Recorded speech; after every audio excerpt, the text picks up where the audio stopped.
Greetings and welcome to the January 5th reading through the Bible by Mighty Through God. I'm Claire and I'll be reading from the New Revised Standard Version today.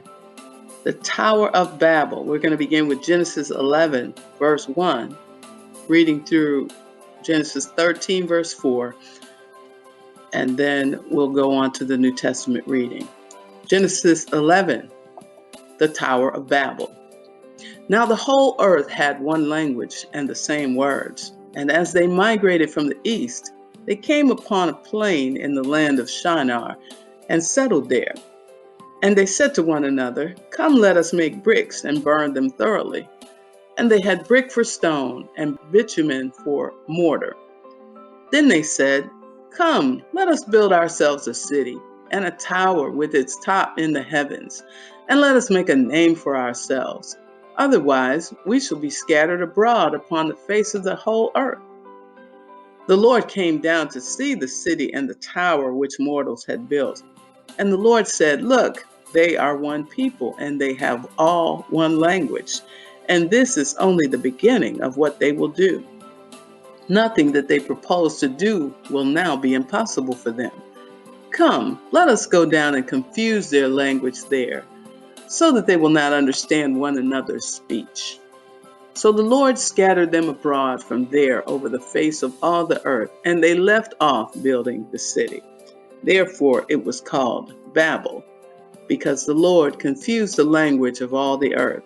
And from there the Lord scattered them abroad over the face of all the earth. Descendants of Shem. These are the descendants of Shem. When Shem was 100 years old, he became the father of Arpachshad, 2 years after the flood. And Shem lived after the birth of Arpachshad 500 years and had other sons and daughters. When Arpachshad had lived 35 years, he became the father of Shelah. And Arpachshad lived after the birth of Shelah 403 years and had other sons and daughters. When Shelah had lived 30 years, he became the father of Eber. And Shelah lived after the birth of Eber 403 years and had other sons and daughters. When Eber had lived 34 years, he became the father of Peleg. And Eber lived after the birth of Peleg 430 years and had other sons and daughters. When Peleg had lived 30 years, he became the father of Reu. And Peleg lived after the birth of Reu 209 years and had other sons and daughters. When Reu had lived 32 years, he became the father of Serug. And Reu lived after the birth of Serug 207 years and had other sons and daughters. When Serug had lived 30 years, he became the father of Nahor. And Serug lived after the birth of Nahor 200 years and had other sons and daughters. When Nahor had lived 29 years, he became the father of Tara. And Nahor lived after the birth of Tara 119 years and had other sons and daughters.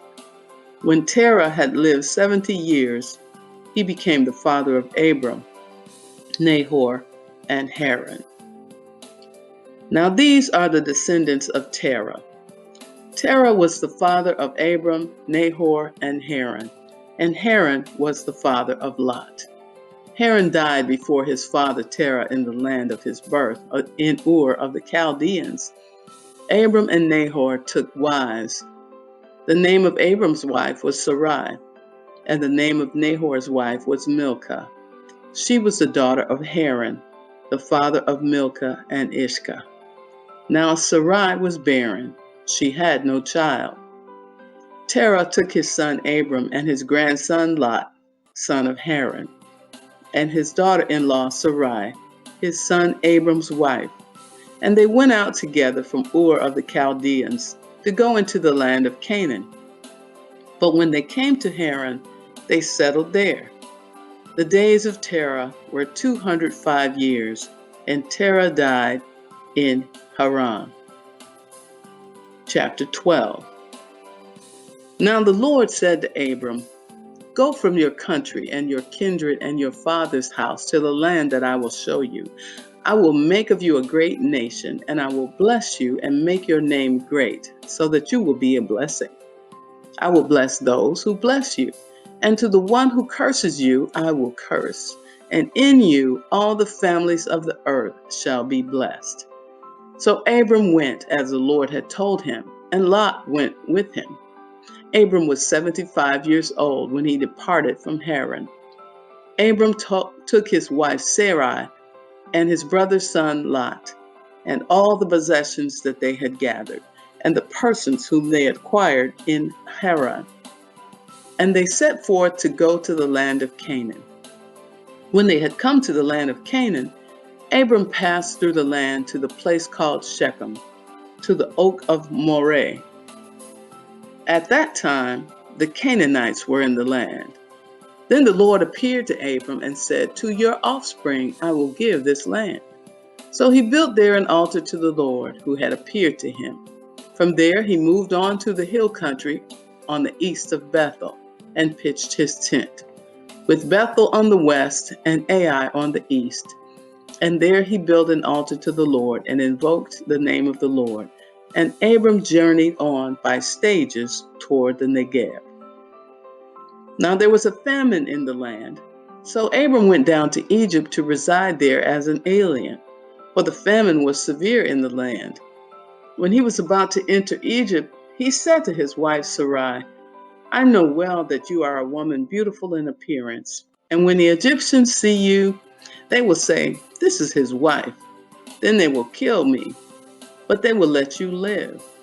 Say you are my sister, so that it may go well with me because of you, and that my life may be spared on your account." When Abram entered Egypt, the Egyptians saw that the woman was very beautiful. When the officials of Pharaoh saw her, they praised her to Pharaoh, and the woman was taken into Pharaoh's house. And for her sake, he dealt well with Abram. And he had sheep, oxen, male donkeys, male and female slaves, female donkeys, and camels. But the Lord afflicted Pharaoh and his house with great plagues because of Sarai, Abram's wife. So Pharaoh called Abram and said, "What is this you have done to me? Why did you not tell me that she was your wife? Why did you say she is my sister, so that I took her for my wife? Now then, here is your wife. Take her and be gone." And Pharaoh gave his men orders concerning him, and they sent him on the way with his wife and all that he had. Chapter 13.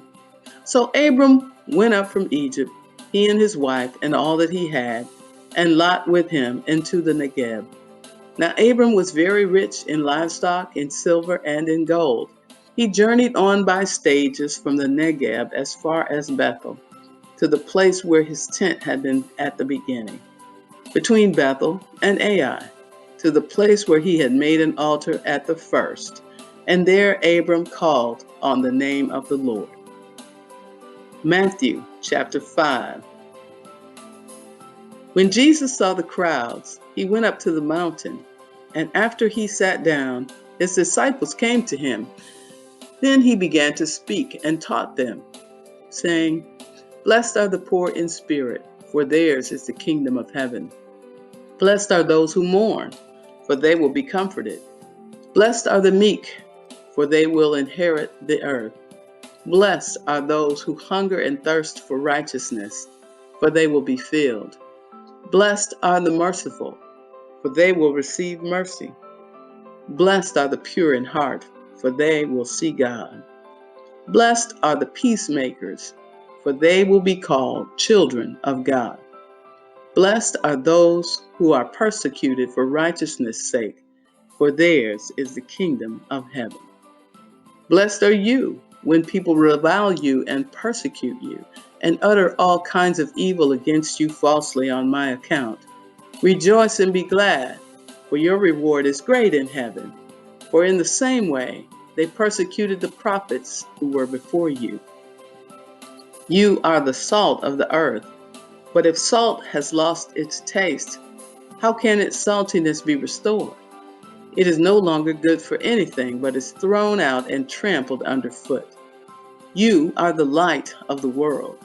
A city built on a hill cannot be hid.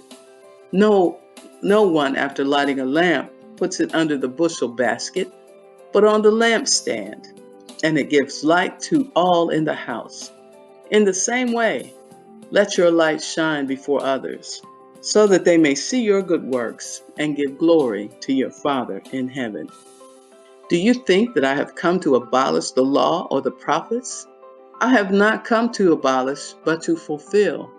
For truly I tell you, until heaven and earth pass away, not one letter, not one stroke of a letter will pass from the law until all is accomplished. Therefore, whoever breaks one of the least of these commandments and teaches others to do the same will be called least in the kingdom of heaven. But whoever does them and teaches them will be called great in the kingdom of heaven. For I tell you, unless your righteousness exceeds that of the scribes and Pharisees, you will never enter the kingdom of heaven. You have heard that it was said to those of ancient times, "You shall not murder, and whoever murders shall be liable to judgment." But I say to you that if you are angry with a brother or sister, you will be liable for judgment. And if you insult a brother or sister, you will be liable to the council. And if you say, "You fool," you will be liable to the hell of fire. So when you are offering your gift at the altar, if you remember that your brother or sister has something against you, leave your gift there before the altar and go. First, be reconciled to your brother or sister, and then come and offer your gift. Come to terms quickly with your accuser while you are on the way to court, or your accuser may hand you over to the judge, and the judge to the guard, and you will be thrown into prison. Truly, I tell you, you will never get out until you have paid the last penny. Psalm 5. Trusting God for deliverance from enemies. To the leader for the flutes, a psalm of David. Give ear to my words, O Lord. Give heed to my sighing. Listen to the sound of my cry, my King and my God. For to you I pray. O Lord, in the morning you hear my voice. In the morning I plead my case to you and watch. For you are not a God who delights in wickedness. Evil will not sojourn with you. The boastful will not stand before your eyes. You hate all evildoers. You destroy those who speak lies.